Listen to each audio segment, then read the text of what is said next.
Bonjour et bienvenue dans Témoins. Aujourd'hui, on reçoit Romain Lauvergnat, cofondateur et PDG de Stadium Go, une start-up qui révolutionne les déplacements des fans pour vivre leurs événements sportifs et culturels.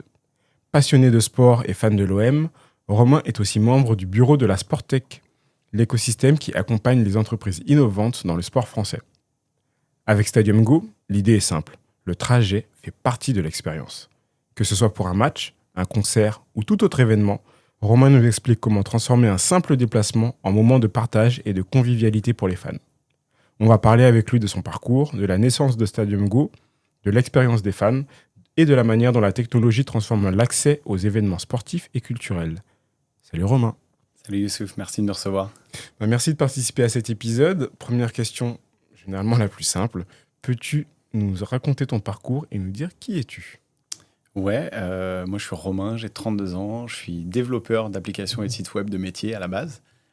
Donc j'ai fait des études là-dedans et j'ai travaillé dans deux startups avant de me lancer à mon compte. Et donc aujourd'hui je suis entrepreneur dans le sport et la tech à travers l'aventure Stadium Go dont on va pas mal parler. Et au-delà de ça, surtout passionné de sport et de stade, un autre sujet qui occupe une grande place dans ma vie. Ok, et comment t'es devenu fan de sport ? Comment ça t'est venu le sport ? Je suis devenu, avant d'être fan de l'OM, puisque je sais qu'on a cette passion en commun et qu'on va en parler, je suis devenu fan de foot parce que j'ai grandi dans un petit village de 800 habitants où la seule activité que tu avais à faire avec tes copains, c'était de jouer au foot le matin, le midi, le soir, dès que tu avais du temps libre. J'avais mon père qui était entraîneur de l'équipe du village, mon frère qui était gardien de but, donc c'était tout tracé que fallait que j'aime le foot, c'était comme ça.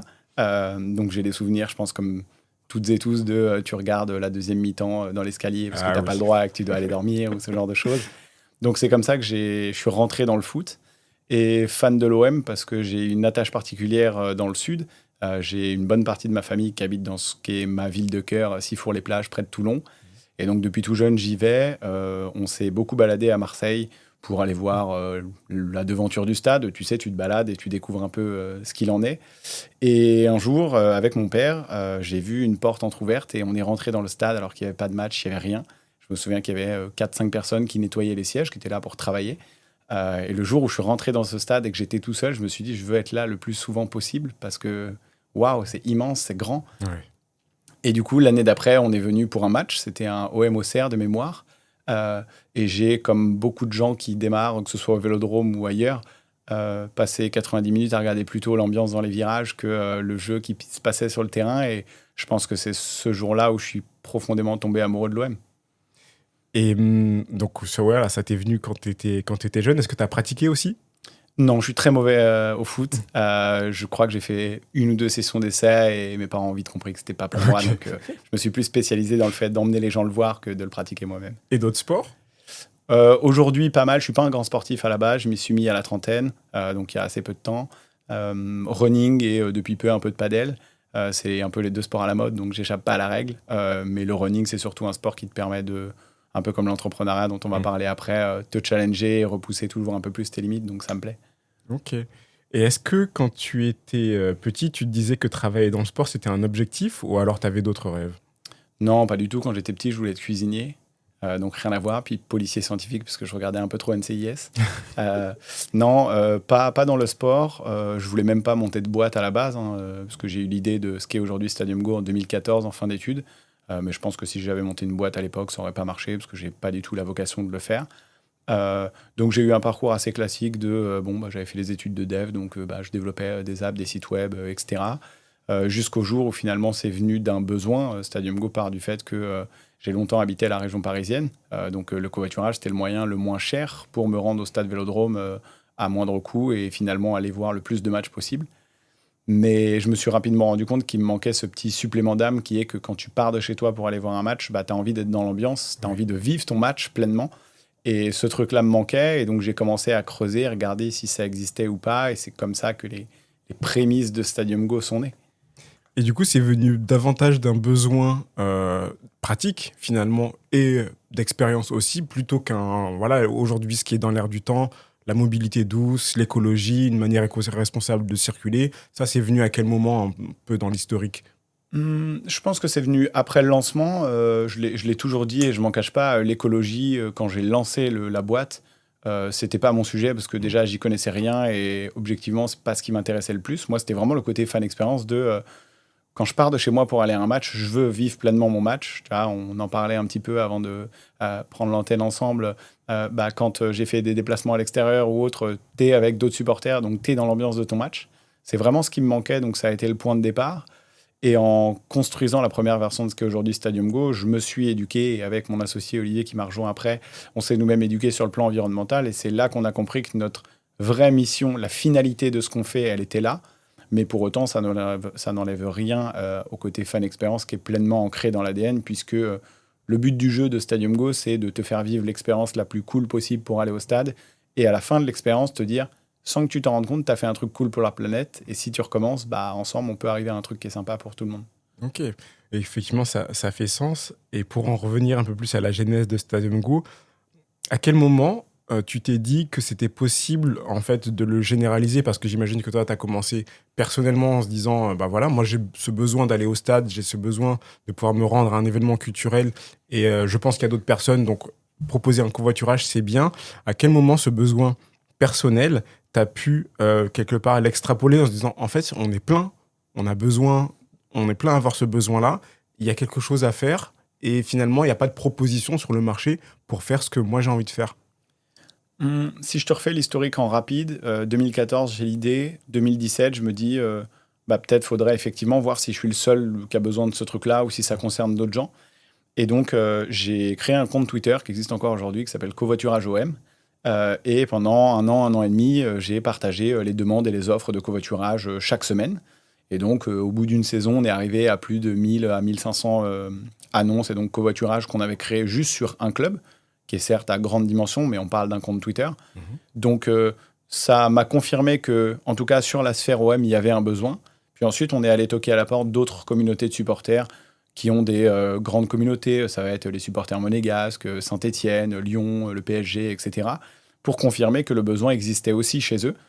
Et à partir de là, une fois qu'on a eu la confirmation, on avait un panel de 100 à 150 personnes à l'époque qui étaient des early adopters, comme on dit, donc ceux qui vont utiliser le produit une fois qu'il sera fait. Et donc l'avantage, c'est qu'on a co-construit la première version de Stadium Go à leur côté pour être sûr que ça convenait à ce que les gens voulaient, parce que tu as un peu le risque de tomber amoureux de tes idées et d'imaginer que je suis supporter, je vais utiliser mon produit et je l'utilise encore aujourd'hui. Donc je sais exactement ce que les gens veulent, ce qui est faux. Et donc c'est à ce moment-là qu'on a vraiment décidé de OK, on y va, il y a un truc à faire, et on commence à créer ce qui est aujourd'hui Stadium Go. Ouais, du coup, c'était un test marché à grandeur, Ouais. Grandeur réelle.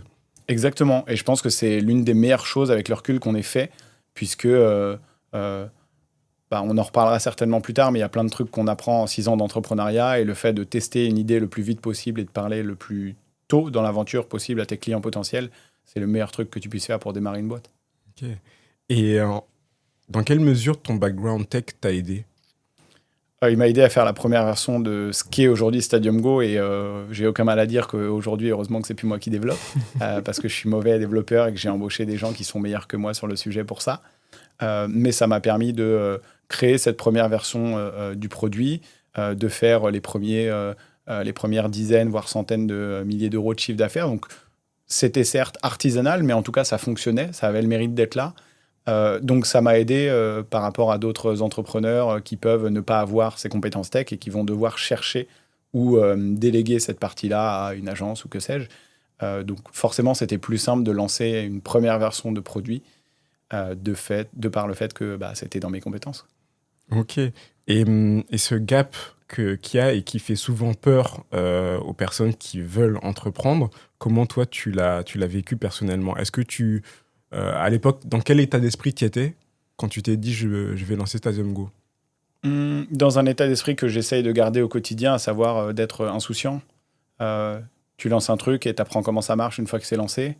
Il y a une phrase, je la connais pas exactement par cœur, mais qui dit qu'en gros, être entrepreneur, c'est tu sautes d'un avion et tu apprends à construire le parachute avant d'arriver en bas. C'est un peu ça l'idée. Donc, l'état d'esprit, c'était vraiment, j'ai des gens qui pensent comme moi que c'est un service qui doit exister parce qu'il y a un besoin. On essaye de le construire avec eux de manière intelligente et on voit ensuite comment s'entourer dans l'aventure de ce que sont aujourd'hui nos meilleurs partenaires, les clubs, les ligues, les fédérations, pour voir si vraiment il y a un truc à faire. Et au pire des cas, tout ce qui peut se passer, c'est que ça ne marchera pas et on arrêtera et on recommencera autre chose parce que ce n'est pas les idées qui manquent. Donc, c'est vraiment l'état d'esprit et je pense qu'encore aujourd'hui, on l'a on a une idée, on y va à fond et si ça ne marche pas, ce n'est pas grave et on change.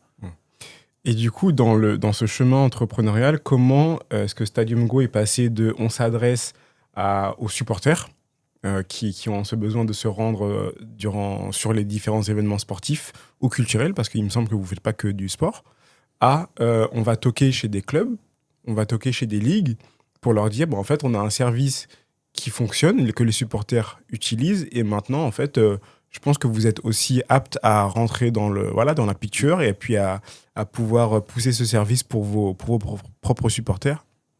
Il y a deux parties de réponse à ça. La première, c'est que très tôt dans l'aventure, on a compris qu'on avait besoin des clubs pour communiquer à grande échelle, parce que quand tu lances un projet, tu es persuadé dans ta tête que tout le monde l'attend, mais la réalité, c'est que tout le monde s'en fiche. Quand tu le lances, il n'y a pas un effet waouh qui fait que tout le monde vient d'un coup.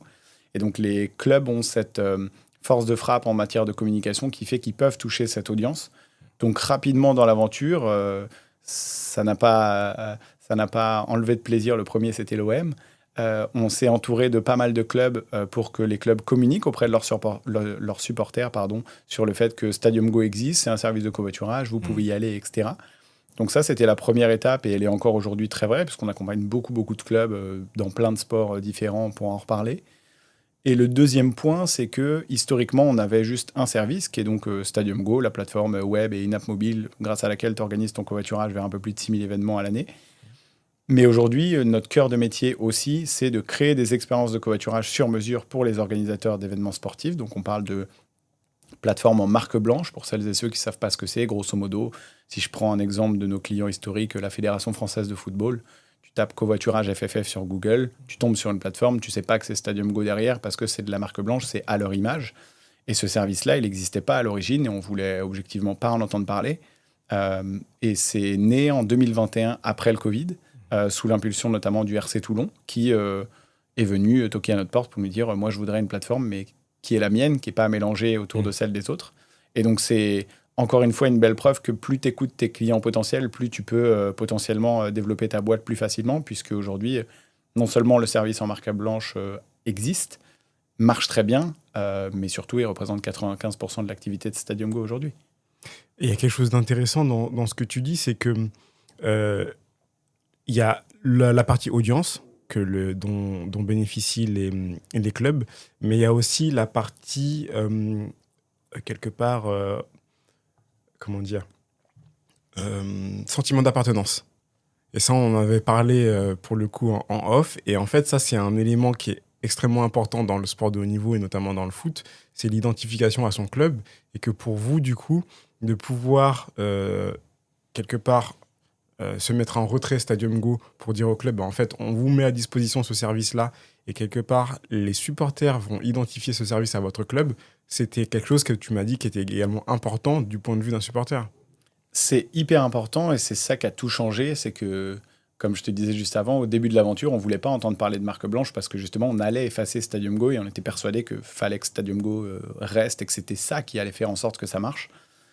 Et on a switché un moment pour comprendre justement ce point qui est essentiel dans le sport, qui est que les gens sont très attachés à leur club, à tel point que effectivement entre l'AS Saint-Étienne qui renvoie vers Stadium Go ou l'AS Saint-Étienne qui fait sa propre plateforme de covoiturage, la deuxième solution marchera beaucoup plus et de manière beaucoup plus naturelle parce que c'est mon club de cœur. Donc si mon club de cœur dit ou fait un truc, je vais le faire parce que je lui fais confiance. Là où quand tu renvoies vers un service tiers, ça fonctionne pas et il y a ce truc de je connais pas, est-ce que c'est fiable, pas fiable, etc. Et donc c'est pour ça qu'avec le temps, on a construit aujourd'hui une offre qui fait que le service de covoiturage va s'intégrer pleinement dans la vie du club et donc du supporter. Donc une plateforme qu'on va faire pour un club, elle va s'intégrer dans l'app mobile du club, elle va s'intégrer dans son CRM, elle va être vraiment liée de manière à ce que ton expérience supporter ne change pas, mais que tu aies juste une petite case en plus que tu peux utiliser.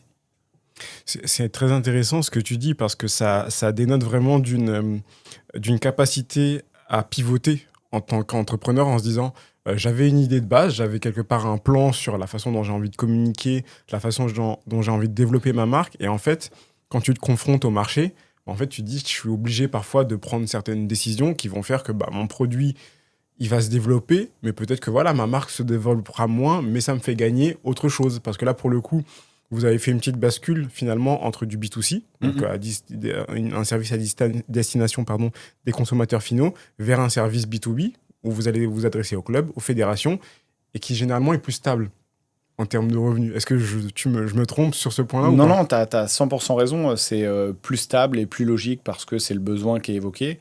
Et donc, c'est pour ça que la meilleure des choses, c'est d'écouter le marché. Et à la fin de la journée, c'est le marché qui décide. Donc, nous, on avait une idée en tête, c'était d'avoir une app grand public sur laquelle tu organises ton covoiturage. Et ceux qui veulent autre chose, bah, c'est pas avec nous qu'il faut travailler. Finalement, on a changé et c'est la meilleure décision qu'on ait prise parce que si tu te rends compte que l'idée que tu as en tête n'est pas celle de ton marché, ça sert à rien de continuer dans ce sens-là. Et ça rejoint un peu ce que je disais sur le côté, on a pris un panel de potentiels utilisateurs pour co-construire la première version du produit. Ce qu'on fait encore aujourd'hui, donc ils sont impliqués dans toutes les décisions d'évolution de l'appli, bah, ça fait que tu gagnes du temps et donc, in fine, de l'argent parce que tu t'assures de développer une solution dont les gens ont manifesté l'intérêt. Les gens ont dit, cette solution-là m'intéresse. Et quand tu as... donc, je parlais du RC Toulon, mais ensuite, on a eu l'AS Saint-Etienne et d'autres clubs. Ils sont venus toquer avec ce même besoin de on voudrait notre plateforme à notre image, avec nos couleurs qui s'intègrent, etc. À ce moment-là, tu comprends et tu te dis soit je reste campé sur mes positions et peut-être que j'emmène la boîte au tapis parce que c'est pas ça que le marché voudra, soit je pivote, j'écoute mes clients potentiels et on voit comment on peut construire ça. Et c'est le choix qu'on a fait. Aujourd'hui, tout va très bien. Ok, et du coup, il y a eu vraiment cette évolution. Spectateur ou fan, moi je préfère le terme fan que spectateur parce qu'il y a un côté un peu plus actif. Club, et maintenant il y a ligue. Tu nous en dis un peu plus? Ouais, alors pour resituer pour celles et ceux qui vont écouter ce podcast, on accompagne aussi bien des clubs, des ligues, des fédérations que des organisateurs indépendants type ASO qui organisent le Tour de France, des choses comme ça. Nous le but, c'est vraiment, si je dois te résumer la mission de Stadium Go en une phrase très claire, Stadium Go a vocation à permettre à n'importe quel organisateur d'événements sportifs ou culturels de disposer de sa propre expérience de covoiturage. C'est aussi simple que ça et c'est ce qu'on essaye de faire. Et donc, les ligues, par exemple, si je prends cet exemple-là, on s'est rapproché d'elles à l'origine pareil pour avoir une force de frappe de communication supplémentaire, puisque une ligue, elle va, on va dire, communiquer à échelle nationale, donc toucher un peu plus large, mais moins de manière précise. Et le club, ensuite, lui, va communiquer pour toucher une audience très précise, très qualifiée, etc., qui va beaucoup plus être attentive à des choses spécifiques. Et donc, on a commencé à s'entourer des principales ligues en France pour justement commencer à travailler sur ce sujet. Et ensuite, quand est venue la marque blanche, on est passé à l'étape de comment on fait pour imaginer créer une plateforme de covoiturage pour la ligue et donc l'ensemble des clubs. Et c'est ce qu'on fait aujourd'hui, notamment avec la Ligue nationale de rugby en France et la Ligue de foot suisse en Suisse, du coup, où le but, c'est vraiment de créer une expérience de covoiturage, un Stadium Go bis quelque part, propre à la ligue et l'ensemble des clubs. Et après, notre travail devient un peu différent, puisque là, on va accompagner individuellement l'ensemble des clubs, pareil, sur comment tu vas communiquer à ton audience, comment tu vas, pour en reparler après, créer des programmes d'incitation qui font que les gens ont envie de faire du covoiturage et de continuer. Et c'est comme ça que finalement, aujourd'hui, on arrive à avoir un produit qui s'adapte à toutes les tailles d'organisateurs d'événements, puisqu'on travaille aussi bien donc, avec des grosses ligues que je viens de citer, mais on travaille aussi très bien avec des clubs de hockey sur glace, par exemple les Spartiates de Marseille ou les Brûleurs de Loup à Grenoble. Et ça marche aussi très bien parce qu'on arrive à s'adapter aux attentes et aux besoins de ces supporters-là, puisqu'il y a aussi, on parlait du paramètre d'appartenance, mais il y a deux autres paramètres à prendre en compte. Le premier, c'est l'âge moyen des gens qui vont au stade. Un public rugby, un public foot ou un public hockey, tu leur parles pas de la même manière. Effectivement. Et forcément, le deuxième truc derrière ça, c'est ils vont pas avoir la même attente du covoiturage.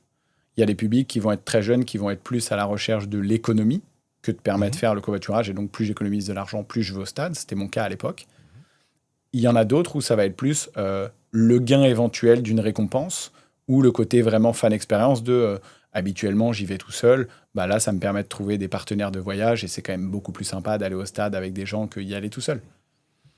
Effectivement, et là-dessus, est-ce qu'aujourd'hui vous vous appuyez, parce que ça se fait de plus en plus, et moi aussi, personnellement, je viens de ce milieu-là, on parle beaucoup de CRM, du coup, Customer Relationship Management, du fait de pouvoir avoir l'information client, de la stocker et de pouvoir derrière l'exploiter. Est-ce que c'est quelque chose que vous utilisez aujourd'hui pour justement essayer d'adapter votre offre à un club de rugby, à un club de hockey, à un club de foot ou à un festival, par exemple?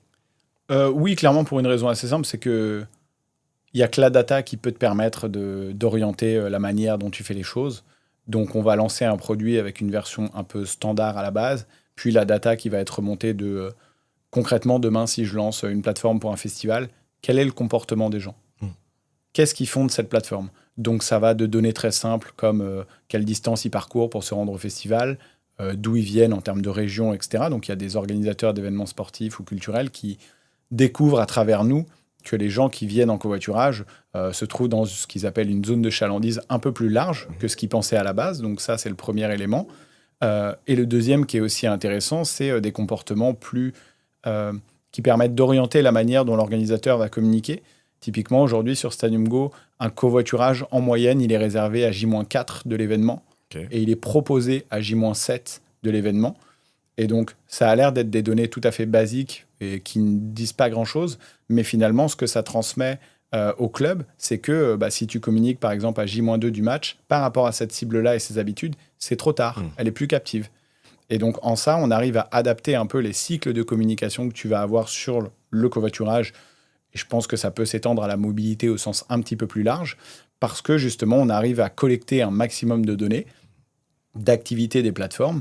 Et pour la partie donc CRM dont tu parlais, comme on connecte ces plateformes de marque blanche techniquement avec le CRM des clubs ou des ligues, et ben en fait, si je prends ta fiche dans le CRM, toi, Youssouf, je vais avoir donc tes données personnelles, tout ce que tu peux retrouver dans un CRM classique, plus je vais avoir le nombre de trajets que tu as proposés, le nombre de réservations que tu as effectuées, la distance que tu as parcourue, combien de CO2 tu as permis d'éviter grâce à tes covoites, toutes ces données-là qui font que tes habitudes de mobilité seront mieux qualifiées du côté du club et le club pourra potentiellement te communiquer des offres ou des communications qui te toucheront davantage parce qu'elles seront ultra personnalisées grâce à ça. C'est hyper intéressant ce que tu dis parce que ça vient avec des notions qui dépassent finalement le sport et qui sont j'ai envie de dire, dans la gestion de la relation client au sens large et notamment la notion de parcours utilisateur qui là en plus vient se marier avec la notion de fan expérience. Parce que concrètement, aujourd'hui, quand tu vas au stade, c'est pas uniquement les 90 minutes que tu passes au stade. L'expérience, elle commence dès le moment où tu te dis « j'ai envie d'acheter mon billet pour aller au stade ». Et là-dessus, j'ai l'impression que Stadium Go est dans l'air du temps dans le sens où quand tu achètes un billet pour un match, la question de comment je m'y rends, elle vient tout de suite. Elle vient tout de suite parce que tu te dis, j'ai pas envie finalement d'acheter un billet et de me retrouver en galère sur devoir acheter un billet de train trop cher, devoir prendre l'avion ou tout ce genre de questions-là. Et maintenant, du coup, le fait de pouvoir identifier le moment, comme tu viens de le dire, où la personne prend sa décision, où elle va se dire, dans cette décision-là, il y a plusieurs choses. Il y a comment je me rends au stade, avec qui, combien de temps ça va me prendre. C'est aujourd'hui central. Et si tu loupes ce moment, finalement, tu peux presque louper le fait que la personne achète son billet pour le match. C'est pas presque, c'est tu le loupes, clairement. Tu as dit deux choses qui sont ultra intéressantes et avec lesquelles je suis à 200% d'accord.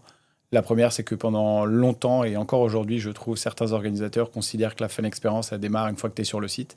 Tu arrives au pied du stade et ça commence, alors que c'est faux. Elle commence exactement au point où tu as dit, au moment même où tu prends ton téléphone pour acheter le billet pour l'événement. La fan expérience, elle a démarré de là et elle ne s'arrête pas une fois que tu as acheté le billet. Elle continue jusqu'au moment où l'événement va avoir lieu. Et à toutes ces étapes-là, c'est important que du coup, le fan se sente pleinement accompagné dans sa démarche. Et donc, le point que tu mentionnais, c'est un truc sur lequel on insiste beaucoup aux côtés des organisateurs parce que derrière, encore une fois, en parlant de data, on a des stats qui prouvent à quel point c'est efficace dans le parcours d'achat, évidemment à la fin du parcours d'achat, parce que le but, c'est pas de perturber le parcours avec de la mobilité ou autre. À la fin, on te dit exactement ce que tu disais j'ai acheté mon billet, maintenant, si tu veux t'y rendre, il y a du covoiturage, il y a un parking à vélo, il y a des navettes, parking relais, etc. Il faut le dire à ce moment-là parce que, encore une fois, c'est à ce moment-là où tu es captif parce que tu te dis « Ok, j'ai mon billet, mais comment je vais finalement pouvoir m'y rendre ?» Et quand on met ces options-là, VS quand on ne le fait pas, nous, derrière, en termes d'adhésion des gens, on voit que c'est le jour et la nuit. Et effectivement, je pense que si on rate ce coche-là, peut-être qu'on arrivera à réembarquer les gens dans la boucle à un moment donné entre le moment où il a acheté son billet et l'événement. Mais tu perds quand même une occasion en or. Et pour le coup, on l'a fait sur des événements récemment vraiment le taux d'adhésion, on le booste à un point inimaginable. Et là-dessus, j'imagine que c'est en plus un argument de vente fort quand tu vas voir un club ou quand tu vas voir un festival ou un organisme sportif, de leur dire, bah, en fait, si ce choix-là est possible dès le moment d'achat, en fait, vous vous assurez finalement plus de personnes qui vont venir à votre événement. J'imagine la puissance de ce genre d'argument.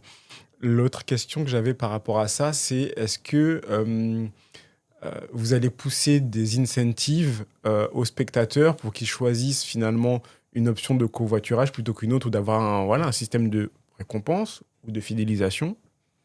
La réponse est oui. Évidemment, on va mettre en place des récompenses qui n'ont, je le précise parce que c'est quand même important, pas vocation à ce que les gens se tournent vers le covoiturage plutôt que du transport en commun ou autre. Ok. Ça irait à l'encontre de ce qu'on essaie de faire, Logique. réduire l'empreinte carbone du sport en France. Euh, Néanmoins, on a compris avec le temps que le cerveau humain est fait comme ça, moi le premier, entre me dire Romain, faut que tu covoitures, ou Romain, si tu covoitures, peut-être que tu peux avoir une récompense cool. Forcément, je serais plus motivé à y aller dans la deuxième version. Et donc, ce qu'on fait aux côtés de nos organisateurs partenaires, c'est qu'on récompense ta pratique du covoiturage.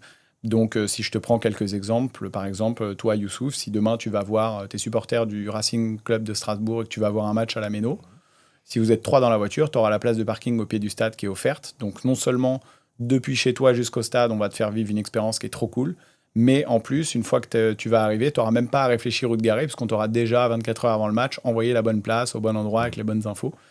Ça, c'est un exemple. On a pas mal de clubs et de partenaires qui vont offrir de la place de parking parce que je pense que toi aussi, comme moi, on en parlait, tu as fait beaucoup de stades et l'accessibilité, c'est un vrai problème de savoir où tu vas te garer, de passer du temps dans les bouchons, etc. Donc ça marche assez bien. Et avec d'autres clubs, on va avoir aussi des dynamiques de fidélisation au bout de 2, 3, 4, 5 trajets où finalement, le but, c'est que le club te récompense et toi, on t'incite à soutenir aussi ton club. Et donc, ça va être à des réductions à la boutique, à la billetterie, qui t'incitent de manière assez saine, je trouve, à consommer dans les espaces du club. Ça, c'est un autre volet de la partie récompense. Et un truc qui marche assez bien, qu'on a lancé, je pense, il y a maintenant 2 ans ou un peu moins, c'est des expériences les fameuses expériences Money Can't Buy, comme on les appelle dans le sport business. C'est des choses que les gens ne peuvent pas s'offrir. Et donc, ils se sentent vraiment valorisés. Donc, par exemple, tu vas aller voir un match du PSG. Si tu es tiré au sort parce que tu as fait du covoiturage, bah, pour le coup, tu vas avoir accès au bord du terrain pour voir l'échauffement. Et toi, en tant que fan, c'est une expérience, un, que tu ne peux pas vivre, et deux, dont tu te souviendras toute ta vie. Donc, tu auras envie de recommencer. Tout à l'heure, je parlais d'un de nos clients, la Fédération française de football. Pareil, on a une plateforme avec eux et leur partenaire Volkswagen. Volkswagen a récompensé un utilisateur qui avait 3 passagers. Il avait juste été tiré au sort. Volkswagen lui a prêté le dernier véhicule électrique pour aller au stade. C'était à Dortmund il y a 2 ans maintenant. C'est fou. Et il l'a rendu le lendemain. Pourquoi? Juste parce qu'il a fait un covoiturage. Donc la finalité au niveau des récompenses, c'est qu'on essaye de mettre dans la tête des gens, non pas que tu covoitures égale tu gagnes, parce que je pense qu'il y aurait un risque de pervertir la pratique en faisant ça, et c'est l'inverse de ce qu'on veut faire. Néanmoins, on met dans la tête des gens que si tu covoitures, à un moment donné, ça peut tomber sur toi. Et si ça tombe sur toi, regarde, parce qu'on affiche sur la plateforme toutes les récompenses, il y a quand même des trucs assez sympas que tu peux avoir. Et l'un des derniers exemples qu'on a lancé avec la Ligue de foot suisse et son partenaire Toyota, c'est une sorte de challenge. Donc, du 1er septembre au 31 décembre, les gens vont covoiturer de manière naturelle pour aller à leurs événements, leurs matchs, etc. Et il y a un challenge qui fait qu'au 31 décembre, les 5 plus actifs de la plateforme auront des récompenses qui, pareil, sont affichées et sont très très cool, puisque tu as à la fois des maillots dédicacés par l'équipe, un accès privilégié pour juste toi à l'entraînement de l'équipe ou ce genre de choses. Et là où on a fait les choses, je trouve, de manière assez intelligente, c'est que le classement n'est pas visible des utilisateurs. Donc tu peux pas te dire, les gens, ils voient qu'ils sont dans les 5, ils utilisent plus ou ils utilisent juste au début, et voilà. Ouais. Le classement n'est pas visible, donc personne, hormis nous, la Ligue suisse, le côté gestion de la plateforme, n'a idée de ce classement. Et donc au 31 décembre, il y a des gens qui auront utilisé le covoiturage de manière naturelle, comme ils le feraient à la base pour aller au stade, qui auront peut-être une jolie récompense et qui, j'en suis persuadé, les incitera à ne pas quitter la plateforme. Ouais, c'est smart. Franchement, c'est smart. Et là-dessus, c'est intéressant parce que, en filigrane de ce que tu dis, il y a beaucoup. Il y a des sponsors qui commencent à s'y intéresser de manière sérieuse. Oui, alors c'est vrai que je n'ai pas détaillé. On a conçu le modèle de plateforme pour justement impliquer un sponsor ou un partenaire dans la boucle pour 2 raisons. La première, c'est qu'on estime que la grande mission qu'on a derrière la tête, à savoir la réduction de l'empreinte carbone du sport, on estime que la partie sponsoring doit aussi prendre son rôle dans cette équation-là. Et le deuxième, c'est que effectivement, là où au départ on était une solution de covoiturage au sens technique assez simple en quelque sorte, aujourd'hui on devient un vrai outil d'activation marketing pour les sponsors et les ayants droit. Je reviens encore sur cet exemple, mais parce que c'est le plus récent, la Fédé de foot et Volkswagen. Cet été, on a fait une activation donc, sur la plateforme qui permettait aux gens, pendant 2 semaines, de remplir un formulaire pour être tirés au sort et gagner avec, il y avait 2 ou 3 créateurs et créatrices de contenu identifiés, de gagner un voyage avec eux pour aller en Suisse. Donc le trajet, l'hôtel, le restaurant, tes places VIP, des goodies, etc. Et à travers ça, du coup, Volkswagen et l'ayant droit, donc la FFF, vont créer du contenu et activer le partenariat, alors qu'à la base, on aurait pu rester sur un volet, juste un outil de covoiturage très basique, comme ça peut exister partout ailleurs. Donc oui, la notion de sponsor, elle est importante, et surtout, nous, on la travaille et on la chérit, parce qu'on voit que les marques sont de plus en plus en recherche, je trouve, de projets qui vont dans le bon sens de l'histoire. Donc, on en est un, et notamment parce que, petit aparté, mais c'est important, on travaille avec une autre société française, une start-up qui s'appelle Samy, qui nous permet d'évaluer les économies de CO2 qui vont être faites. Alors, économie, c'est pas le bon mot, mais le nombre de tonnes de CO2 qui sont évitées grâce au covoiturage réalisé. Donc, les marques sont intéressées par ça, et aussi par le fait de trouver des projets qui leur permettent d'avoir des activations sponsoring un peu différenciantes. Tu vois, ça fait que 6 ans que je suis dans le sport business, du coup, à travers Stadium Go. Mais à titre perso, je pense que le sponsoring, il faudrait lui redonner un petit coup de frais parce que ça marche bien et c'est très bien. Le maillot, la LED bord terrain, etc., c'est cool. Mais aujourd'hui, on peut aller beaucoup plus loin en créant des activations vraiment cool et qui se différencient d'autres acteurs. Oui, et surtout qu'il soit, je pense, un peu plus durable, parce qu'il y a beaucoup, beaucoup d'argent qui circule autour du sponsoring, mais que quelque part, aujourd'hui, on est beaucoup en demande, on le voit à travers les documentaires sportifs, à travers l'engagement de certains sportifs, on est beaucoup en demande d'initiatives éco-citoyennes qui s'inscrivent à la fois dans le social et dans la durée. Donc, je pense que là-dessus, il y a un travail à faire, effectivement, sur le sponsoring.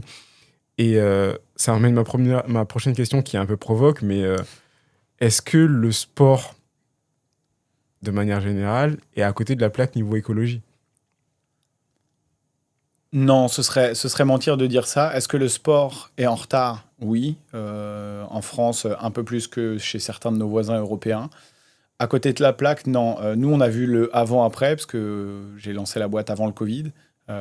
Donc, avant le Covid, honnêtement, l'écologie dans le sport, c'était pas vraiment un sujet dont on parlait. Et je pense même qu'on aurait peut-être lancé la boîte trop tôt s'il n'y avait pas eu le Covid.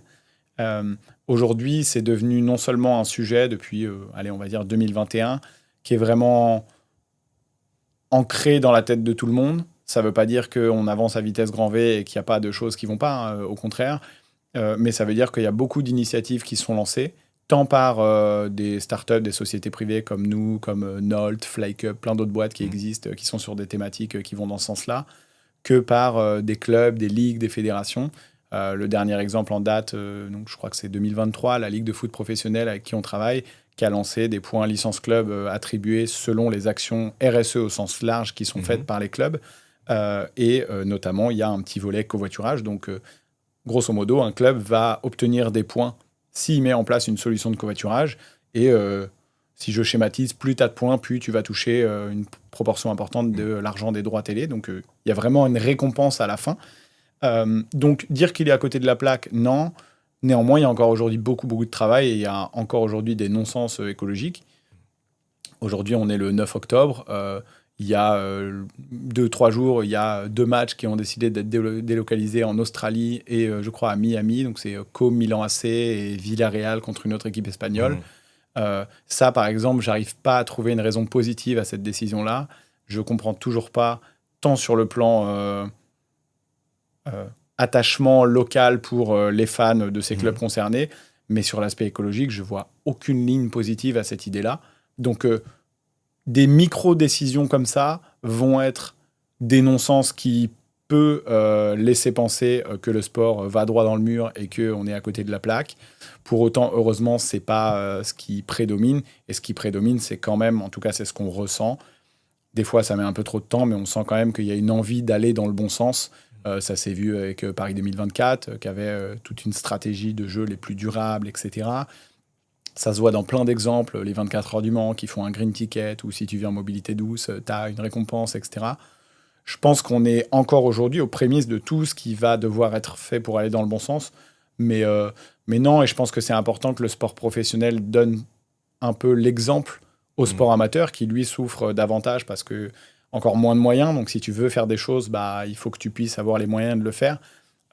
Donc, non, je suis de toute façon le type de personne qui voit toujours le verre à moitié plein et un éternel optimiste. Donc, on est là pour avoir de l'impact sur le sport collectivement. Et si on continue comme ça, même s'il faudrait accélérer un petit peu, il n'y a pas de raison qu'on n'y arrive pas. Et est-ce que tu vois, tu parlais justement de la différence sport amateur, sport professionnel. Est-ce que tu vois justement une différence de comportement ou est-ce que tu vois davantage des initiatives qui viennent du sport amateur qui pourraient être un peu plus portées par le sport pro? Moi, j'écoutais il n'y a pas longtemps un podcast que j'aime beaucoup qui s'appelle Quelle Odyssée aujourd'hui? Et en fait, c'était un épisode assez spécial. C'est un podcast sur les voyages. Et en fait, il a interviewé 2 volleyeurs. Je ne sais plus s'ils sont professionnels ou pas, ou alors s'ils sont professionnels, c'est semi-professionnels, mais qui ont beaucoup de déplacements forcément à faire parce qu'ils jouaient au niveau national, et qui le faisaient en covoiturage, justement. Qui utilisaient de la mobilité douce, ou alors qui prenaient le train pour leurs déplacements. Est-ce que tu penses qu'il y a un sport un peu élitiste qui doit être le wagon, ou alors que c'est le sport amateur qui pousse un peu tout ça et qui va emmener le changement? Comment tu vois un peu la différence entre ces 2 parties qui finalement devraient se rejoindre à un moment donné? Est-ce que le sport élitiste, ou en tout cas les grandes instances, devraient donner l'exemple? Oui. Est-ce qu'elles le font? Pas toujours. À contrario de ça, effectivement, dans le sport amateur, tu as des bons exemples qui sont d'ailleurs pas forcément à des fins écologiques à la base, hein, mais par exemple le covoiturage. On parle beaucoup avec des clubs amateurs, des ligues, des districts, etc. C'est un truc qui est déjà fait beaucoup, pas encore assez, et il faut aussi qu'on les aide à structurer la démarche, mais qui se fait déjà beaucoup pour des raisons pratiques et financières, parce que le sport amateur, il y a un truc qui les différencie du sport professionnel, c'est qu'il n'y a pas ou très peu d'argent. Pour le coup, la plupart des clubs et structures amateurs souffrent beaucoup. Et donc, naturellement, elles ont, je trouve, en parlant avec elles, beaucoup d'idées. Évidemment, elles auraient envie de faire mieux sur le volet écologique, etc. Mais elles sont un peu démunies parce qu'elles n'ont pas nécessairement la capacité financière et humaine, parce que le sport amateur repose, peut-être dire une bêtise, mais je pense à 80-90% sur du bénévolat. Donc, il y a aussi un manque de ressources humaines et financières pour pouvoir mettre des choses en place. Ouais, effectivement. Effectivement, et là-dessus, c'est un sujet qui revient souvent dans le podcast, c'est quelque part cette différence et cette réconciliation, ou peut-être une couche manquante entre le sport professionnel et le sport amateur, qui fait que voilà, on peut davantage tester des concepts, donc on peut essayer d'extrapoler des solutions qui vont de l'un à l'autre. Bon, il y a des financements qui sont là parfois pour aider, mais qui sont insuffisants. On le voit avec les budgets qui ont extrêmement de mal à trouver des fonds. Et par rapport à ça, effectivement, Paris 2024 a essayé de donner le ton pour les grands événements. Moi, je suis curieux de voir comment ça va perdurer dans le temps sur des problématiques de jeux d'hiver, par exemple, où c'est un peu plus compliqué en termes de transport, parce qu'on est là sur des endroits qui sont un peu plus difficiles d'accès. Donc, il y a une réflexion supplémentaire à avoir. Dans quelle mesure Stadium Go a justement vocation à pouvoir aussi s'ancrer dans ce genre de type d'événements qui sont tellement médiatisés qu'au final, des petites initiatives peuvent avoir de grandes répercussions. Aujourd'hui, est-ce qu'on peut imaginer, je ne sais pas, pour les Alpes 2030, que Stadium Go soit dans la réflexion avec un comité d'organisation pour se dire, nous, on est là, il y a des solutions qui sont possibles. Est-ce qu'on peut travailler ensemble dessus? On y travaille.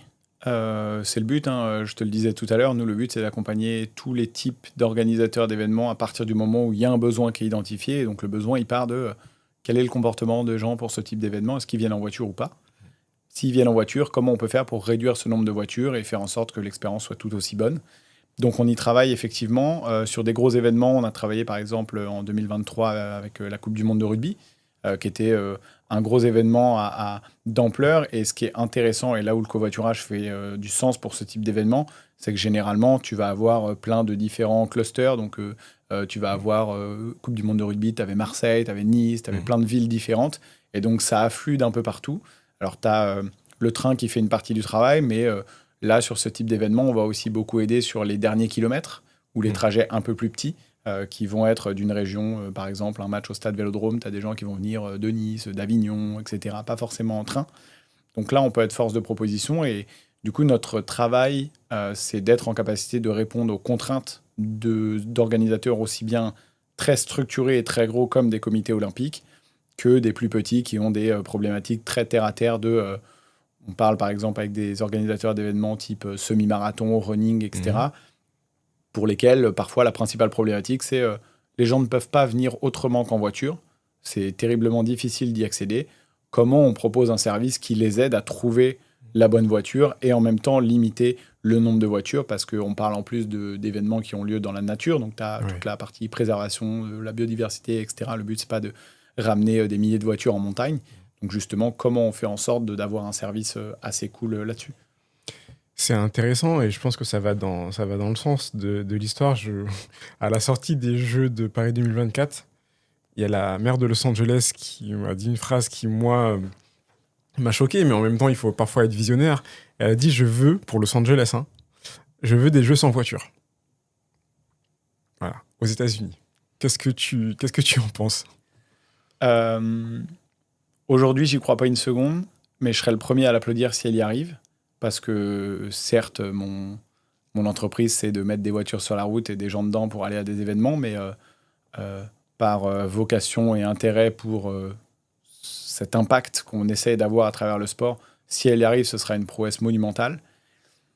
En revanche, pour en ce moment discuter avec différents organisateurs d'événements sportifs américains, etc., on dit souvent qu'en France, on est attaché à la bagnole, comme on dit. En Amérique aussi, ils se déplacent beaucoup en voiture. Et j'ai honnêtement du mal à croire que ce soit possible. Reste à voir si vraiment c'est un objectif qui est annoncé et martelé, et donc quelque chose auquel on se met à croire. Qu'est-ce qui va être proposé en face? Parce que ne pas vouloir de voiture, c'est un fait, et pourquoi pas. On a déjà eu en France des organisateurs d'événements avec qui on parlait, qui nous disaient que quelque part, encourager le covoiturage, c'est un petit peu encourager la voiture. Oui, c'est pas faux. Mais pour autant, est-ce que si tu n'encourages pas le covoiturage, les gens ne viendront pas en voiture? Et deux, surtout, qu'est-ce que tu mets comme offre en face? Parce que si tu dis aux gens... En fait, ce qu'on essaye de faire, nous, Stadium Go, et même ce que la maire de Los Angeles essaye de faire, c'est de changer l'habitude des gens. C'est une très bonne chose, sauf que c'est foncièrement difficile. Et donc, tu as intérêt à mettre des solutions en face qui sont hautement qualitatives pour ne pas créer de frustration et que finalement, ton expérience ne change pas, voire soit meilleure dans un cadre idéal. Donc, en résumé, j'y crois pas, mais encore une fois, je serai le premier à me lever et lui dire bravo si elle y arrive, même si j'ai quelques doutes sur la question. Très intéressant là-dessus. On va en venir à la Sportec. Parce que pour le coup, tu t'es lancé dans l'entrepreneuriat sur un produit qui s'appuie sur de la tech, qui est dans le sport. Et donc, tout ça, ça t'a amené aujourd'hui à faire partie du bureau de la Sportec. Je le rappelle, c'est en fait un écosystème qui est là pour encourager, encadrer, accompagner les entreprises innovantes dans le domaine du sport et de la technologie en France. Depuis quand tu fais partie de ce bureau? C'est tout récent, c'est depuis cet été que l'élection du nouveau bureau a lieu. Effectivement, tu l'as bien dit, le collectif regroupe maintenant un peu plus de 200 membres, 200 startups, et qui a pour but de rassembler, représenter et accélérer les entreprises qui font le sport de demain. Donc on reste dans cette notion d'avoir un impact sur le sport. Et effectivement, maintenant, on a divisé le bureau en plusieurs thématiques, puisqu'on a la chance d'avoir de nombreuses entreprises qui représentent pas mal de thématiques différentes. Donc moi, sans grande surprise, je suis sur la partie sport et environnement, puisque c'est celle que je connais le mieux. Mais on a aussi des personnes qui vont être sur la partie IA, qui est un gros sujet, sur la partie mixité, féminisation du sport, sport santé. Le but, c'est vraiment de couvrir l'ensemble des sujets et de faire un truc que je martèle un peu depuis 6 ans et qui est mon fer de lance à moi, de redonner enfin la place qu'il mérite au sport dans ce pays. C'est vraiment intéressant comme prérogative, je pense. Et aujourd'hui, quel défi vous avez à l'intérieur, quel type d'entreprise aujourd'hui vous allez accompagner? Les défis ils sont nombreux, hein, je l'ai dit dans la mission, le but c'est d'arriver à accélérer le développement des entreprises. Et donc accélérer le développement des entreprises, ça veut dire que tu dois être en capacité de, un, connaître leurs besoins précis. Donc quand tu lances une boîte et que tu es au tout démarrage, tu as plein de besoins divers et variés, notamment un des besoins qui nous a beaucoup apporté Stadium Go à travers la Sportec, puisqu'on en est membre depuis 2022, c'est d'échanger avec d'autres entrepreneurs, parce que finalement quand tu es entrepreneur, tu es assez seul, même si j'ai la chance, moi, d'avoir un associé, et je mesure la chance que c'est par rapport à d'autres qui sont fondateurs ou fondatrices solo, tu restes quand même un peu tout seul, et le fait de pouvoir rencontrer d'autres entrepreneurs qui sont à des stades plus matures et qui sont passés par les problématiques que tu rencontres, pour le coup, ça, c'est un truc qui est hyper riche et qui te fait gagner du temps, et le collectif, justement, permet ça. Donc ça, c'est le premier point. Et le deuxième point, pour accélérer le développement, ça veut dire qu'il faut les aider à croître. Et donc croître, ça veut dire avoir des clients, faire du chiffre d'affaires, etc. Et donc pour ça, on organise de plus en plus d'événements pour mettre en relation l'écosystème du sport et ces entreprises-là. Si je te prends l'exemple d'un événement qu'on organise maintenant depuis 3 ans en partenariat avec le CNOSF, tous les ans au CNOSF, il y a un événement fédération et start-up où il y a 2 parties. La première partie, c'est 3, 4 fédérations et la start-up avec laquelle elles travaillent vont venir témoigner. Donc nous, on l'a fait par exemple à la première édition, la Fédération française de foot et Stadium Go. On est venu raconter pourquoi on a construit un projet ensemble, comment et ce que ça a apporté. Donc c'est essentiellement dans ce cas-là la fédération qui parle, et ce qui est assez cool parce que la fédération parle aux autres fédérations et donc ça marche, c'est entre pairs, elles comprennent. Donc ça, c'est plutôt la partie feedback, témoignage du concret. Et la deuxième partie, c'est la partie speed meeting, où le but, c'est que les gens et surtout les bonnes personnes se rencontrent. Donc, il y a un sourcing qui est fait en amont de quelle fédération est intéressée par quelle thématique. Donc, il y a une liste en face des boîtes membres de la Sportec qui sont sur ces thématiques-là, de manière à ce que le jour J, tu vas, côté fédération, ne rencontrer que des boîtes avec qui tu as un intérêt de discuter parce que c'est un de tes sujets, au même titre que toi, en tant qu'entrepreneur, tu vas rencontrer que des fédérations qui ont indiqué qu'elles étaient intéressées par un de tes sujets. C'est intéressant parce qu'il y a ce lien, en fait. Vraiment, c'est d'essayer de faire en sorte que les personnes enfin, les organismes qui ont un besoin puissent rencontrer certaines qui ont des solutions et de réfléchir ensemble à ces solutions. Et qu'en fait, je trouve que c'est intéressant parce qu'en France, on a souvent à tort ou à raison, mais en tout cas, côté politique, le fait de se dire on n'arrive pas à se mettre d'accord. Du coup, on met des actions, on met en place des grèves, etc. Et puis après, on dialogue. Et là, j'ai l'impression que pour le coup, c'est l'inverse. On va se dire il y a des problèmes, il y a des solutions, on va dialoguer, on va essayer de trouver une synergie. Et que ça, c'est. Moi, je le vois quand je rencontre des entrepreneurs, c'est hyper gratifiant parce que tu en ressors grandi, tu te dis, mais en fait, il y a des gens qui ont des problématiques qui sont similaires aux miennes. C'est intéressant de voir comment elles se dépatouillent de leur côté, quelles solutions elles ont mises en place, et puis d'essayer de faire corps. Parce que j'ai l'impression que ça, c'est quelque chose qui parfois manque un peu dans certains domaines, mais en tout cas, de faire corps, d'essayer de se dire, il y a une direction, il y a une force collective, et on va essayer en fait de la structurer, de l'accompagner, de la nourrir, de la développer. Et en ça, je trouve que c'est une très bonne initiative. À un niveau un peu plus personnel, toi, quelles leçons t'as tirées de ton parcours d'entrepreneur que tu aimerais partager justement avec de futurs créateurs dans la Sportec, des gens qui se disent j'ai une initiative, j'ai une idée, j'ai un concept, il y a peut-être un besoin auquel j'ai envie de répondre avec mes solutions personnelles. À quel point, toi, tu te sens légitime et quel conseil tu pourrais donner à quelqu'un qui se lance, qui a une idée ou qui souhaite développer la sienne? Je pense que j'en ai 2 ou 3 en tête, dont un dont j'ai parlé au tout début, c'est de parler le plus vite et le plus tôt possible à tes clients potentiels, et donc de ne pas avoir peur de parler de ton idée. On a tous un peu la crainte, surtout à la première boîte, je ne vais pas partager mon idée parce qu'on va me la voler. Spoiler, ton idée, elle vaut pas grand-chose. Ce qui vaut, c'est l'exécution. On le dit souvent, mais c'est vrai. Donc, le premier, ce serait de parler le plus vite et le plus tôt possible à ta cible pour confirmer qu'il y a un besoin. Et donc, ça rejoint un peu le deuxième qui est de tester le marché. Ce que j'ai fait pour le covoiturage avec un compte Twitter. Et selon ton marché, tu peux le faire de manière bien différente, surtout à l'ère de l'IA où tu as plein d'outils qui te permettent en 2 temps 3 mouvements de tester s'il y a un besoin ou pas. Donc, tu as cette partie-là. La deuxième, ce serait, ça rejoint ce que je disais sur la Sportec, c'est de t'entourer parce que forcément, tu es seul et donc c'est d'aller chercher l'information là où elle est. Et pour aller chercher l'information là où elle est, on m'a donné un conseil un jour que je trouve assez cool, c'est d'oser dire que tu sais pas. C'est pas grave quand tu montes une boîte au début, si tu sais pas faire ci, faire ça, ou s'il y a des choses que juste t'es pas compétent, c'est pas tes sujets. Et on sous-estime le fait de tout ce qu'on peut apprendre quand on dit qu'on ne sait pas, parce que les gens aiment partager, aiment donner de la valeur aux autres. Et donc ça, c'est une assez bonne chose, je trouve. Et le troisième que je vais détailler parce qu'il peut être mal interprété, c'est on m'a donné une fois le conseil de ne pas écouter les conseils. Et alors, pas écouter les conseils, ça ne veut pas dire que faut n'en avoir rien à faire de ce qu'on va te partager comme conseil.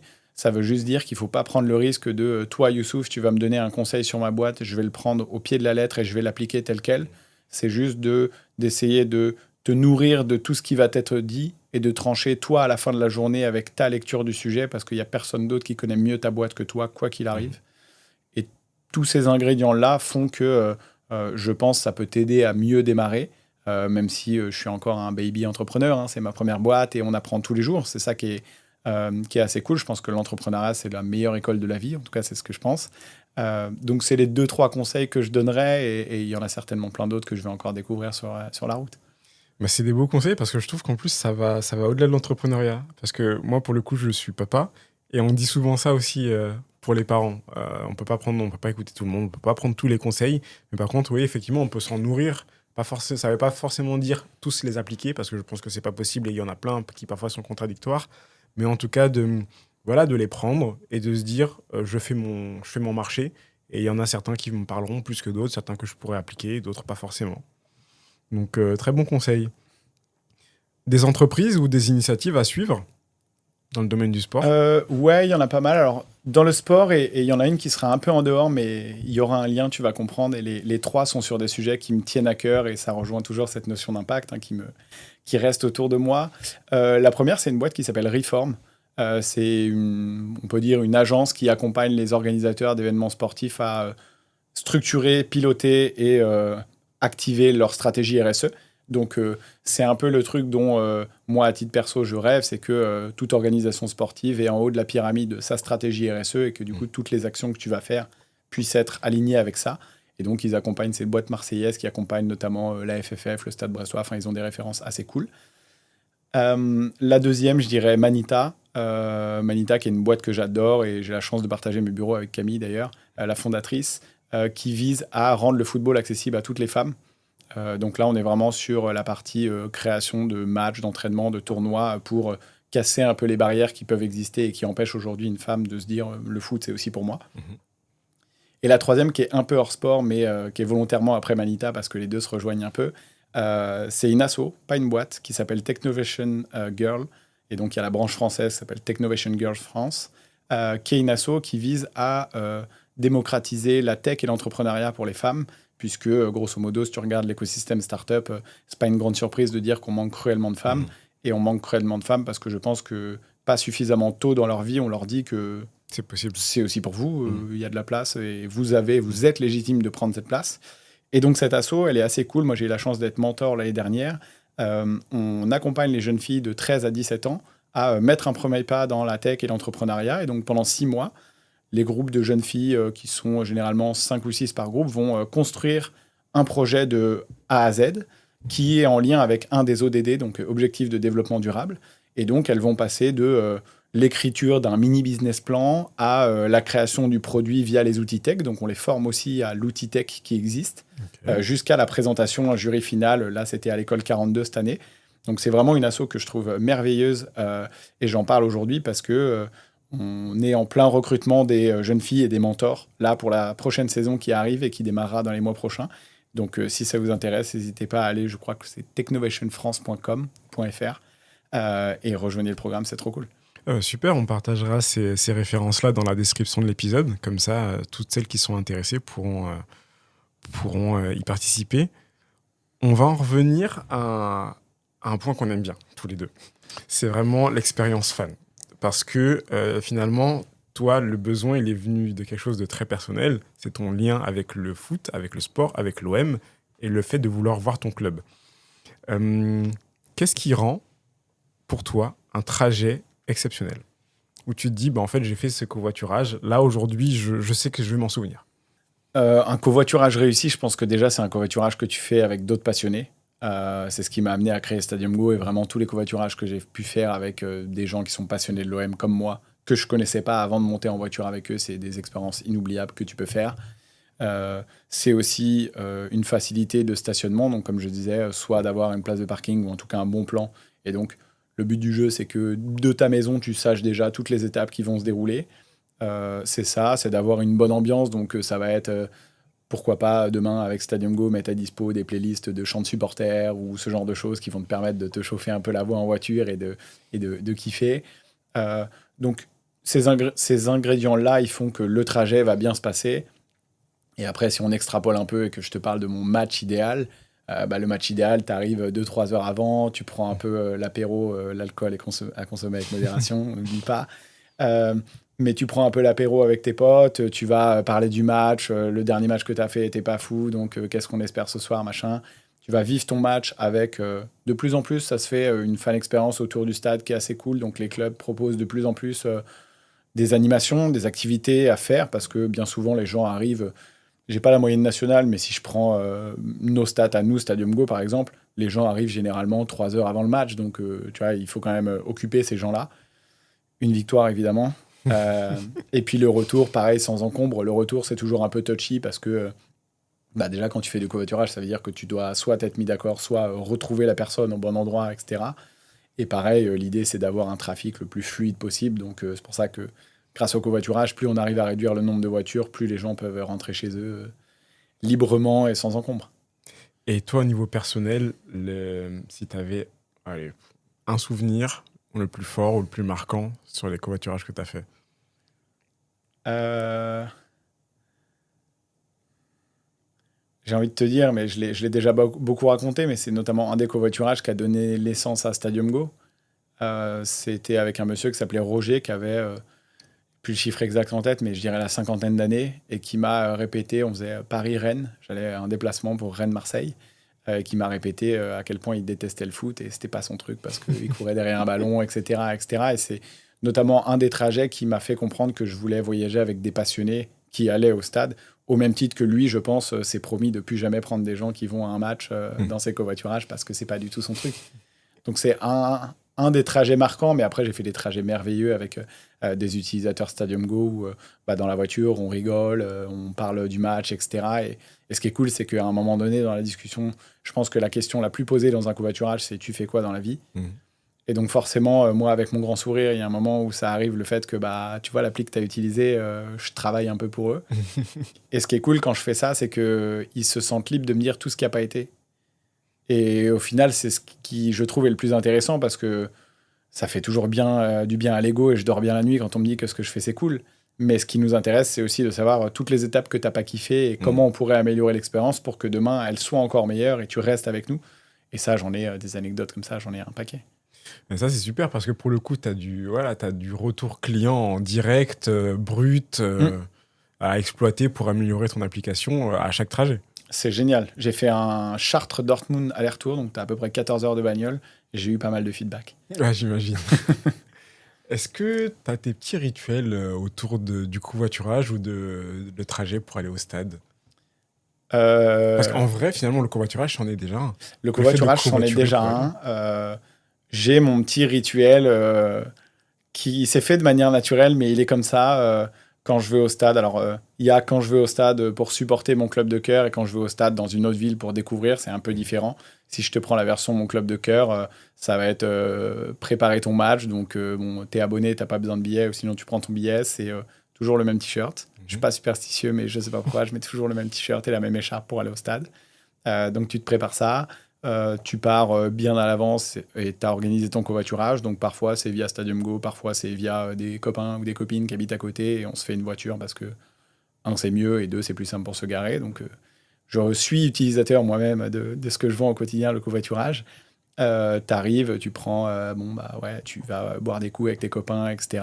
Et ça dure un match type. Je pense que si on joue à 21h, je pars de chez moi, il est 16h et je rentre, il est minuit. Mais c'est ce qui anime bon nombre de mes week-ends et je changerais ça pour rien au monde.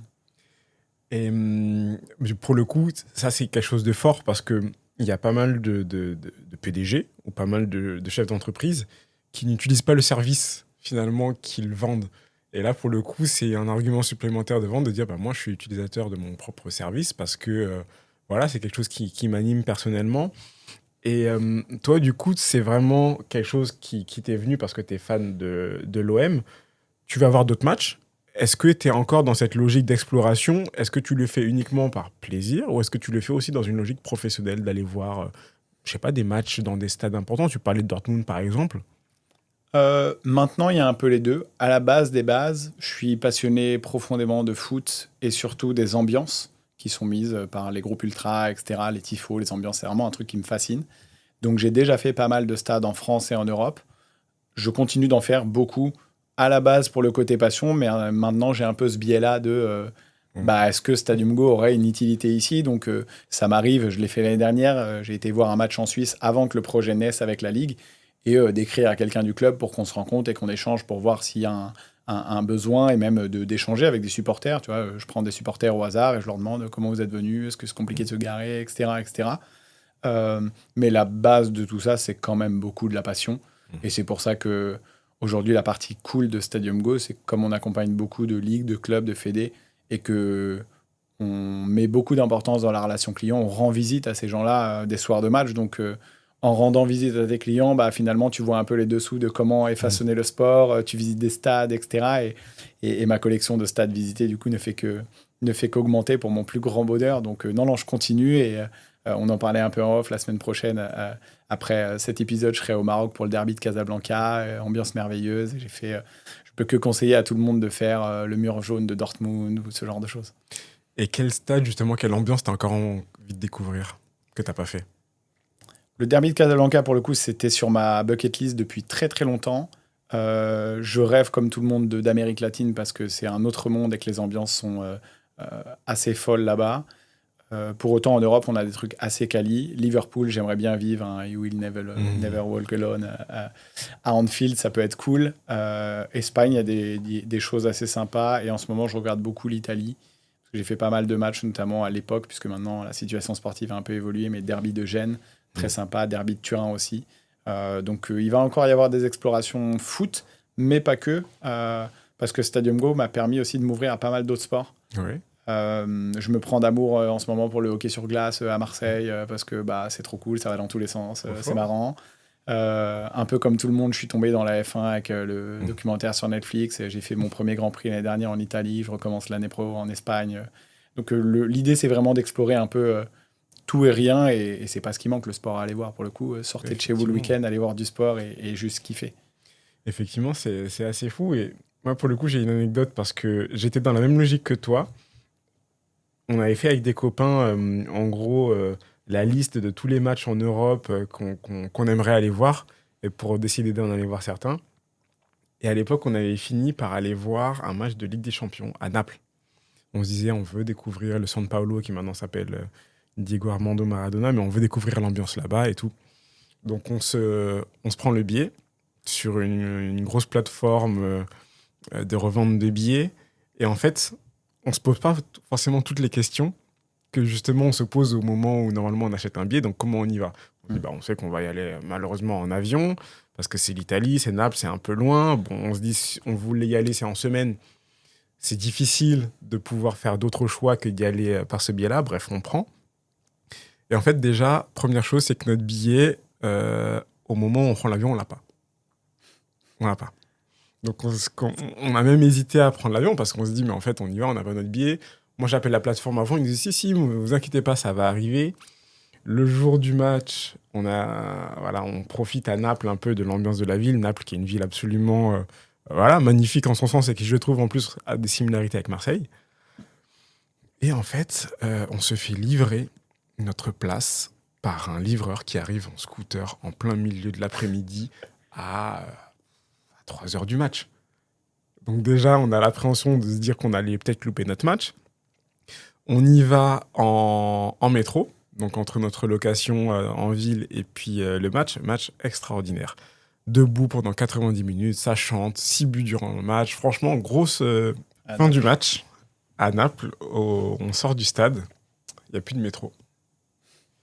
Il n'y a plus de métro. Et alors là, on se retrouve avec mon pote à demander aux Napolitains comment rentrer. Ils nous disent en italien qu'on ne comprend pas qu'il y a des bus, sauf qu'on ne sait pas où les prendre, on ne sait pas quand les prendre.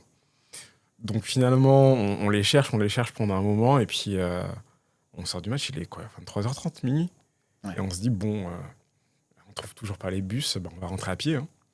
On a mis 1h30 à rentrer à pied, parce que pour le coup, on s'était pas du tout posé la question de comment on rentrait, et on savait pas. Nous, on se dit logiquement, jour de match, les transports, ils sont prolongés.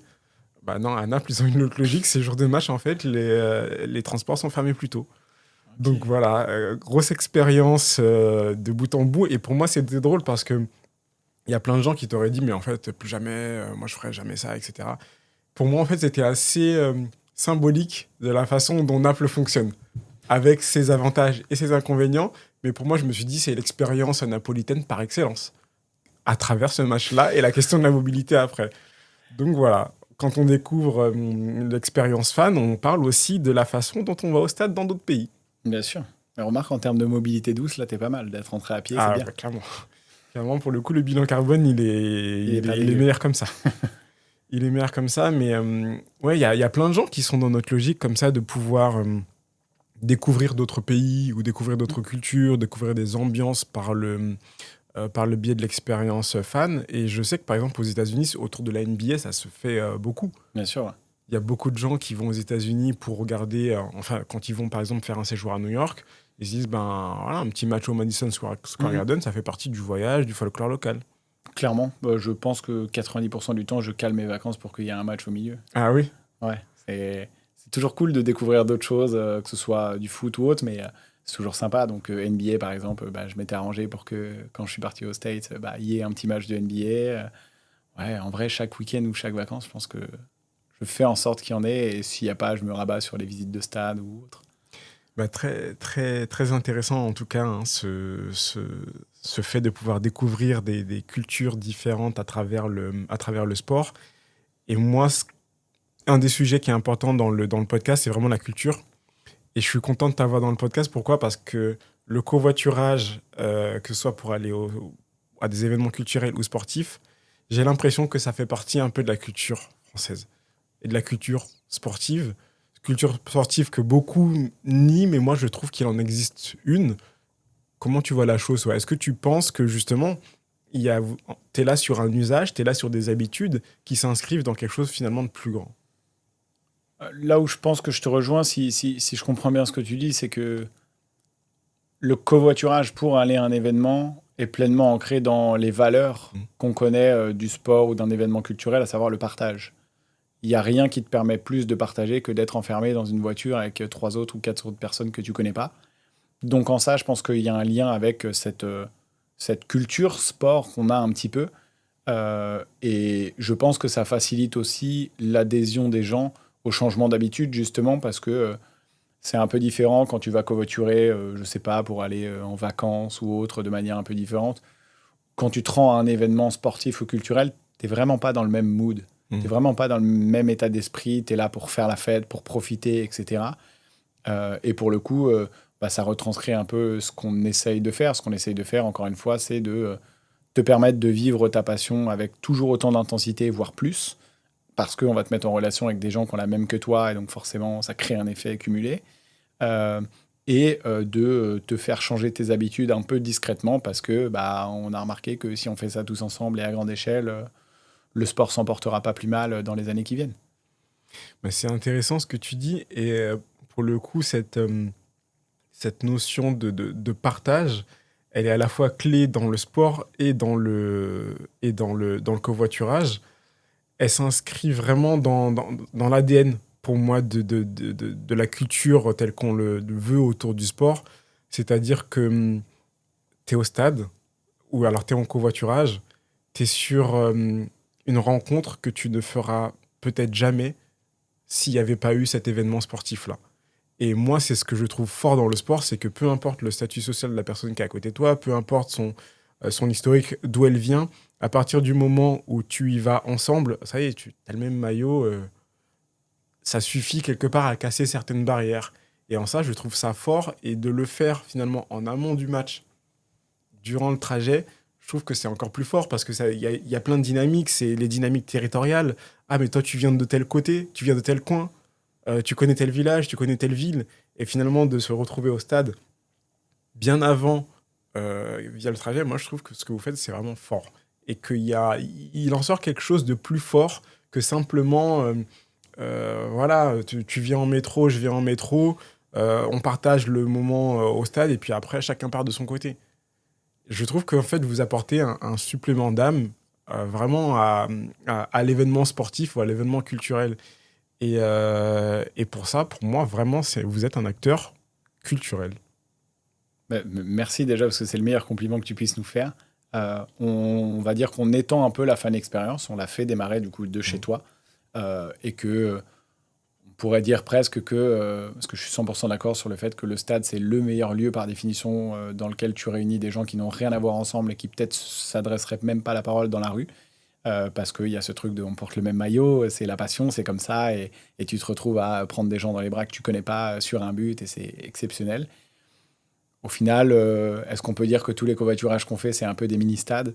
Ouais, peut-être, parce que tu mets encore une fois des gens dans une voiture qui se connaissent pas, qui ont peut-être sur le papier rien en commun, mais qui vont pour autant passer un très bon moment parce qu'il y a un truc très fort qui les unit et qui fait que provisoirement, ça ne veut pas dire qu'ils oublient qui ils sont, mais provisoirement, ça gomme un peu toutes les différences qu'on pourrait avoir et juste on est là pour profiter et on se régale et on vit un truc intense. Et par rapport à ça, toi, les moments de partage cette fois-ci, tout à l'heure je t'ai posé la question en covoiturage, les moments de partage au stade les plus forts, ça a été lesquels? Il y en a tellement. Déjà, le stade, c'est un truc qui m'émeut profondément. Euh, le truc qui me donne le plus de frissons et d'émotions, c'est le bruit d'un stade sur un but. Je trouve qu'il n'y a pas un meilleur bruit pour te donner une émotion. Et ce qui est assez fort, c'est que, comme je le disais juste avant, je me suis vu sur des buts au Vélodrome ou ailleurs prendre des grands-mères dans les bras alors qu'on ne se connaît pas. Mais juste on kiffe parce qu'on a la même passion et c'est merveilleux. Euh, il y a des moments d'exaltation de supporters. Si on rentre vraiment dans le vif du sujet de l'OM, il y a Gignac qui nous délivre à la 93e au stade Michel Dornano à Caen, ou ce genre de choses où t'exultes. Euh, il y a l'un des derniers qui était marquant, qui était assez cool, qui était lié à Stadium Go pour le coup. C'est qu'on a eu la chance avec Olivier, mon associé, d'aller voir un match au Vélodrome pour la Coupe du Monde de rugby. C'était, je crois, Argentine-Pays de Galles. Et pour le coup, on était dans le petit carré de tribune avec la famille des Argentins, mais on ne le savait pas jusqu'à la fin du match. Et donc, à la fin du match, je me suis retrouvé à faire des câlins à des joueurs argentins dont je ne connaissais même pas l'identité, je ne sais même pas qui ils sont. Et on a vécu une ambiance exceptionnelle parce que les Argentins, on en parlait tout à l'heure, ils font la fête, ils vivent le sport. Et il n'y a aucune autre nation, je pense, qui vit le sport aussi intensément. Donc ça fait partie des derniers moments assez cool et assez forts qu'on a pu vivre au stade. Ok. Et si tu devais conseiller, pour le coup, une ambiance autre que celle du Vélodrome? En France uniquement? En France ou en Europe? Parce qu'en France, si j'enlève ma casquette de supporter marseillais chauvin, que je suis et que j'assume pleinement, on a des jolies ambiances. Saint-Étienne, c'est une très chouette ambiance. Lens, j'y étais pas mal de fois. Les corons à Lens, quoi qu'il arrive, ça te provoque une certaine émotion parce que c'est quand même assez cool. T'as plein d'ambiances en France assez cool. Et en Europe, j'en ai fait quelques-unes qui étaient marquantes. Dortmund, il faut le faire une fois parce que le mur jaune, il a la réputation qu'il a et c'est pas un hasard. Je me suis baladé à Varsovie, du côté de la Legia. En termes d'ambiance, la Pologne, c'est un autre monde. Clairement, c'est très très fort. Betis-Séville, pareil, on l'a fait dans le cadre de Stadium Go parce qu'on était à un event à côté et qu'il y avait un match. Donc finalement, on n'avait pas calé l'event sur le match, mais ça s'est bien fait. Très chouette aussi. Mais déjà, avant d'aller voir aussi en Europe, même si je suis le premier à le faire et que c'est très cool, soutenez le sport français et allez voir des matchs dans les stades en France parce qu'on a des stades assez chouettes et des clubs qui méritent qu'on s'y attarde. Très bien. Écoute, on a eu un échange franchement très enrichissant. Je pense qu'il y a beaucoup de choses qui vont plaire à l'audience et beaucoup de choses à retenir, beaucoup de choses très pratiques et de conseils que je pense sont applicables, notamment concernant l'entrepreneuriat. De beaux exemples concernant voilà, l'expérience fan. On va arriver aux questions rituelles. La première, quelle œuvre, ça peut être un livre, un film, une série, une chanson, un restaurant ou média caractérise le mieux ton vécu? Elle m'a fait pas mal réfléchir ta question, Youssouf. Mais j'ai fini par trouver, et c'est un livre que j'ai lu il y a pas longtemps. C'est une nouvelle de Jean Giono qui s'appelle L'homme qui plantait des arbres et qui raconte très brièvement l'histoire d'un berger en Provence qui habitait seul au milieu de nulle part parce que tous les villages autour étaient déserts et les gens étaient partis, il n'y avait plus rien. Et qui, à la seule force de sa volonté et de sa détermination de vouloir avoir un impact, de changer le monde, etc., a commencé à planter des arbres. Pendant une trentaine d'années, il a planté un arbre, deux arbres, puis il est arrivé à faire une forêt. Puis d'une forêt, il en a fait une autre, et il a créé un écosystème qui fait que il a eu un impact sur l'environnement, mais il a eu un impact parce que des gens sont revenus habiter dans ces villages qui étaient déserts. Et donc, il a recréé tout un écosystème à la seule force, encore une fois, de sa volonté. Et donc, la leçon que j'ai tirée de ce bouquin et qui a un parallèle avec moi, c'est ce côté résilience et vouloir avoir un impact. Et j'ai toujours été persuadé que peu importe ce que tu veux faire dans la vie, si tu t'en donnes les moyens, je crois foncièrement que c'est possible, peu importe ce que tu veux faire vraiment. Et moi, au quotidien, que ce soit dans ma vie personnelle, je veux avoir un impact évidemment positif sur les gens, leur apporter de la valeur, apporter de la valeur dans une relation, nourrir la personne qui est en face de moi. Et de l'autre côté, humblement et à notre échelle, mais je veux changer le sport, je veux avoir un impact sur le sport.